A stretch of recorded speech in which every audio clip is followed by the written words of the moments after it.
बिस्मिल्लाहिर्रहमानिर्रहीम। तो बेटा आज हम एक्सरसाइज 1.6 और इसका क्वेश्चन नंबर 3 हम करेंगे। स्टेटमेंट इसमें दी गई है। क्या स्टेटमेंट है इसमें कि ये है क्वेश्चन नंबर 3 और स्टेटमेंट इसमें हमारे पास गिवन है टू साइड्स ऑफ रेक्टेंगल, कि हमारे पास एक रेक्टेंगल है कि उसकी टू साइड्स जो हैं two sides of rectangle differ by 3.5 centimetre. यानी क्या है कि बेसिकली हमारे पास एक रेक्टेंगल है और उस रेक्टेंगल की दोनों साइड्स, अब उसके कौन सी साइड्स होती हैं, एक लेंथ होती है और एक उसकी विड्थ होती है। उन दोनों में कितना डिफरेंस है 3.5 सेंटीमीटर का। तो find the dimensions of the rectangle. तो उस रेक्टेंगल की हमने डायमेंशन फाइंड करनी है। डायमेंशन मीन के उसकी लेंथ और विड्थ। पेरीमीटर उन्होंने हमें दिया हुआ है। तो चले हम स्टार्ट करते हैं। पहले तो मैं इसकी डायग्राम बनाकर आपको थोड़ा सा समझाता हूँ कि इसमें बेसिकली क्या पूछा जा रहा है और क्या इसमें बताया जा रहा है। तो ये एक रेक्टेंगल है, ओ सॉरी सीधी नहीं बन रही, चले ये हमारे पास एक रेक्टेंगल है। तो इसकी लेंथ सपोज हम करते हैं दैट इज एक्स और विड्थ जो है वो इसकी है वाई। तो इन दोनों में जो डिफरेंस है वो 3.5 सेंटीमीटर का है। तो ये एक्स और वाई हमने फाइंड करनी है, जबकि ये पेरीमीटर जो है, पेरीमीटर पिछले क्वेश्चन में भी हमने पढ़ा है कि पेरीमीटर क्या होता है। ये बाउंड्री जो साइड है, ये वाली जो साइड है सारी, ये रेक्टेंगल का पेरीमीटर होता है। और इसमें कितनी लेंथ आती हैं, 2 इसमें लेंथ आती हैं और 2 ही इसमें विड्थ आती हैं। तो इसलिए 2 लेंथ प्लस 2 विड्थ, तब वो हमारा किसके इक्वल होता है, पेरीमीटर के। चले तो अब बेटा यहाँ पर हम इसको स्टार्ट करते हैं। सोल्यूशन इसका लिखते हैं। सोल्यूशन लेट हम करते हैं let the length of rectangle की जो लेंथ है वो हम लेट करते हैं, वो एक्स है, ठीक है। Width of rectangle, width of rectangle, तो विड्थ इसकी फाइंड करनी है, वो हमारे किसके इक्वल होगी, वाई के। ये भी हमने लेट की है, ठीक है। तो पेरीमीटर अब हम लिखते हैं कि पेरीमीटर का हमें पता है कि पेरीमीटर किसके इक्वल होता है, perimeter is equal to 2x plus 2y। 2 यहाँ से हम कॉमन ले लेंगे और x प्लस y हमारे पास आ जाएगा। अच्छा, अब according to the given condition, अब हमें उन्होंने कुछ कंडीशन दी हैं। According to the given conditions, condition क्या दी है कि दोनों जो लेंथ और विड्थ है उन दोनों का डिफरेंस किसके इक्वल है। लेंथ और विड्थ का डिफरेंस जो है वो हमारा इक्वल है 3.5 सेंटीमीटर के। तो x डेफिनेटली लेंथ ज़्यादा होती है, तो लेंथ में से ही हम विड्थ जो है वो माइनस करेंगे तो फिर डिफरेंस आएगा। इसलिए x में से y को हम माइनस करेंगे, y में से x को माइनस नहीं कर सकते क्योंकि विड्थ छोटी होती है और लेंथ बड़ी होती है। तो ये किसके इक्वल है, 3.5 सेंटीमीटर। अच्छा, दूसरी कंडीशन क्या है कि पेरीमीटर उन्होंने हमें बताया है कि पेरीमीटर हमें यहाँ पर दिया गया है, वो हम लिख भी लेते हैं, वो है 67 सेंटीमीटर। तो ये इक्वेशन 1 है, ठीक है। और इक्वेशन 2 हमारी क्या बनेगी, 2 into x plus y is equal to 67। यहाँ से 2 इधर आकर डिवाइड हो जाएगा, तो x plus y is equal to 67 divided by 2।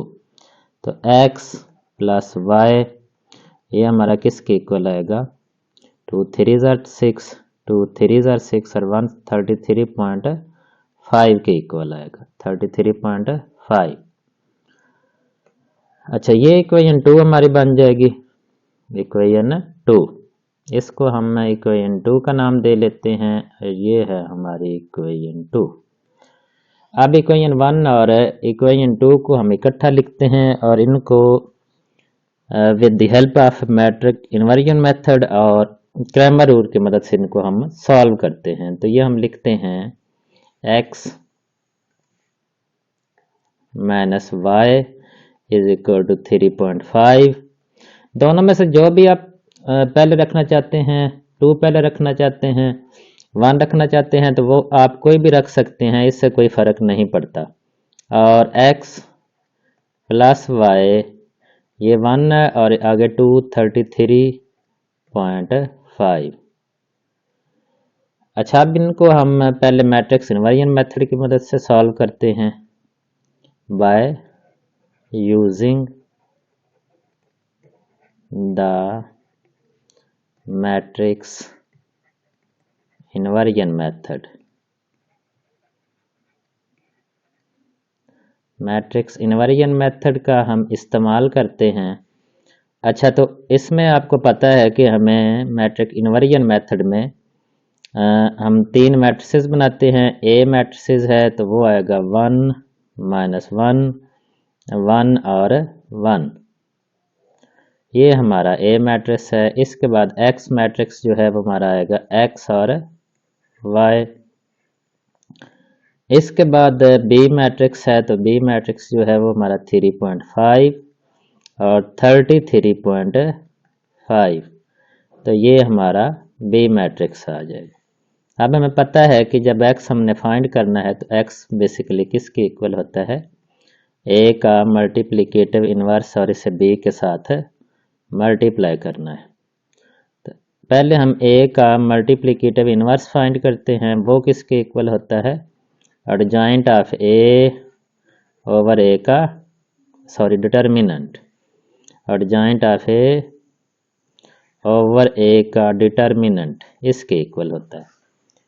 तो एडजॉइंट ऑफ ए, पहले हम ए का डिटर्मिनेंट फाइंड कर लेते हैं या एडजॉइंट ऑफ ए पहले फाइंड कर लें, जो भी करना चाहते हैं। वैसे डिटर्मिनेंट ज़्यादा बेहतर होता है क्योंकि डिटर्मिनेंट अगर 0 के इक्वल आ जाए तो वो सिंगुलर मैट्रिक्स होता है और फिर उसका सलूशन जो है वो पॉसिबल नहीं होता। तो 1 माइनस 1 माइनस 1 मल्टीप्लाई बाय 1, तो ये आएगा 1 और माइनस माइनस प्लस 1, तो इसका आंसर आ जाएगा 2। अब जो है वो ये तो हमारा आ गया डिटर्मिनेंट। अब इसका हम फाइंड करते हैं एडजॉइंट ऑफ ए। तो एडजॉइंट ऑफ ए, तो ये ए मैट्रिक्स है तो इनकी प्लेसेस चेंज करनी है, तो इधर 1 ही रहेगा, इधर भी 1 रहेगा, ये माइनस 1 प्लस 1 हो जाएगा। 9 डायगोनल एंट्रीज हैं तो इनके साइन चेंज कर दिए, ठीक है, एडजॉइंट बन गया।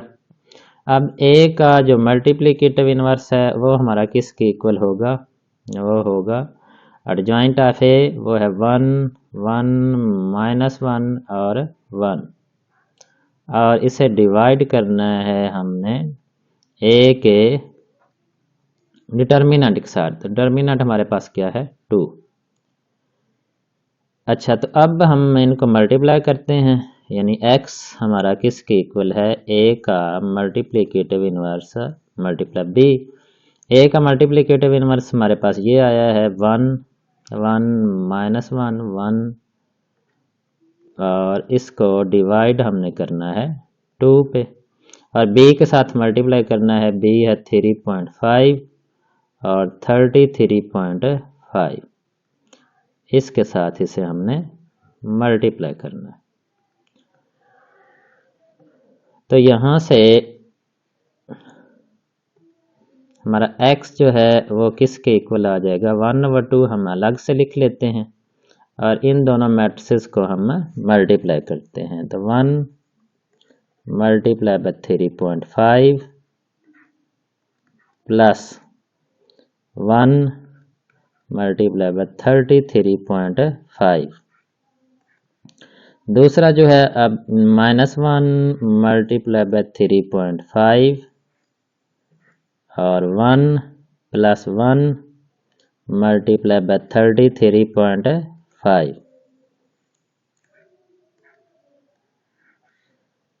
तो इस तरह से 1/2 और ये आएगा 3.5 और प्लस 33.5। 1 को 33.5 से मल्टीप्लाई करेंगे 33.5, इनको मल्टीप्लाई करेंगे तो ये आएगा माइनस 3.5 और प्लस 33.5। तो यहाँ से हमारे पास इधर आ जाएगा 1/2 और इन दोनों का हम सम फाइंड करेंगे तो ये आ जाएगा 33 + 3 36 और 37। इनको हम माइनस करेंगे क्योंकि प्लस माइनस माइनस होता है, तो 5 में से 5 0 और ये हमारे पास आ जाएगा 30। तो इस तरह से 37 को भी हम 2 से डिवाइड करते हैं और 30 को भी 2 से डिवाइड करते हैं। 37 को 3 से डिवाइड करेंगे तो ये आ जाएगा 18.5 और इधर हमारा आ जाएगा 15। अब ये हमारा किसके इक्वल था? ये इक्वल था हमारा मैट्रिक्स x, और x जो है ये हमारा किसके इक्वल है? इसका मैट्रिक्स हम लिखते हैं तो वो था x और y। ये किसके इक्वल आ गया? 18.5 और 15। तो ये दोनों मैट्रिसेस इक्वल हैं, लिहाजा ये x के इक्वल होगा और ये y के इक्वल। x हमारा किसके इक्वल आ जाएगा? 18.5। y जो है वो हमारा किसके इक्वल आ जाएगा? 15 के। तो इस तरह से x हमारी क्या थी? x हमारी लेंथ थी। तो नीचे हम लिखेंगे so the length of rectangle, so the length of rectangle की लेंथ जो है वो हमारी 18.5 सेंटीमीटर होगी एंड width ऑफ रेक्टेंगल, क्योंकि हमने इनकी डायमेंशन ही फाइंड करनी थी तो वो 15 सेंटीमीटर होगी, 15 सेंटीमीटर। तो इस तरह से ये हमारा जो with the help of matrix inversion method ये तो कंप्लीट हो जाएगा। तो अब हम इसी क्वेश्चन को करते हैं with the help of Cramer rule.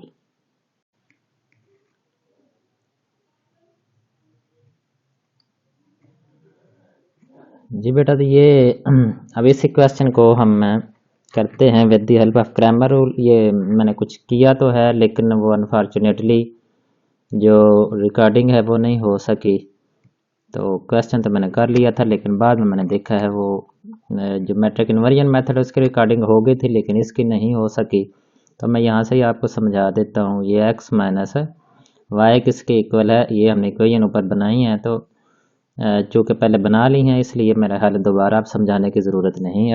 लेकिन ये है कि अगर मिसाल के तौर पर पेपर में आ जाता है कि आपने इसको with the help of Cramer rule ही इसको सॉल्व करना है, तो फिर वो सारी डायग्राम और फिर लेटर और ये इक्वेशन जिस तरह से बनाई है इनको आपने एक दफ़ा फिर दोबारा इनको बनाना है। तो x माइनस वाई 3.5 है, x प्लस वाई जो है 33.5 है। इसमें भी हमने x और y फाइंड करना है, यानी जो डायमेंशंस हैं लेंथ फाइंड करनी है और विड्थ फाइंड करनी है, यानी वेरिएबल दोनों। और इसमें जो क्रैमर रूल है इसमें क्या फार्मूला x फाइंड करने का? ए एक्स का डिटर्मिनेंट ओवर ए का डिटर्मिनेंट, और y फाइंड करने का क्या फार्मूला? ए वाई का डिटर्मिनेंट ओवर ए का डिटर्मिनेंट। तो अब इसमें से हम ए जो है ये फाइंड करते हैं कि ए मैट्रिक्स हमारा क्या है, ए एक्स क्या है और ए वाई क्या है।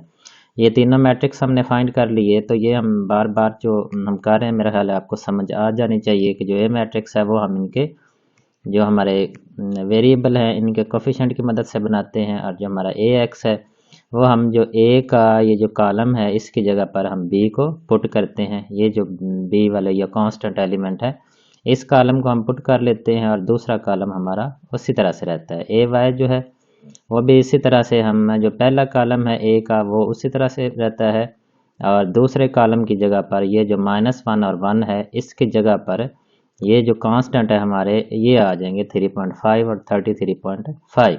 अब इनके हम डिटर्मिनेंट फाइंड करते हैं। ए का डिटर्मिनेंट फाइंड किया तो हमारे पास 2 आएगा। ए एक्स का डिटर्मिनेंट फाइंड किया तो वो हमारे पास 37 आएगा। एक वाई का डिटर्मिनेंट हम फाइंड करेंगे तो वो हमारे पास 30 आएगा। अब यहाँ से हमारे पास जो x है, x हमारा किसके इक्वल होगा, x जो है वो बेटा ए एक्स का डिटर्मिनेंट ओवर ए का डिटर्मिनेंट। ए एक्स का डिटर्मिनेंट हमारे पास 37 है, ए का डिटर्मिनेंट 2 है, तो इस तरह से इन दोनों को डिवाइड करेंगे तो 18.5 आ जाएगा। y किसके इक्वल आएगा, ए वाई का डिटर्मिनेंट ओवर ए का डिटर्मिनेंट। ए वाई का डिटर्मिनेंट हमारे पास 30 है और इसको जब 2 से डिवाइड करेंगे तो इसका आंसर हमारे पास 15 आएगा। So the length of the rectangle, उसी तरह से जिस तरह के मैट्रिक इन्वर्जन मेथड में आई है उसी तरह से इसमें भी x जो है वो 18.5 centimetre and width of rectangle जो है y जो हमने लेट किया था वो हमारा किसके इक्वल आया है, 15 सेंटीमीटर। तो इस तरह से ये हमारा जो है क्वेश्चन हमने सॉल्व किया है with the help of matrix inversion, with the help of Cramer rule.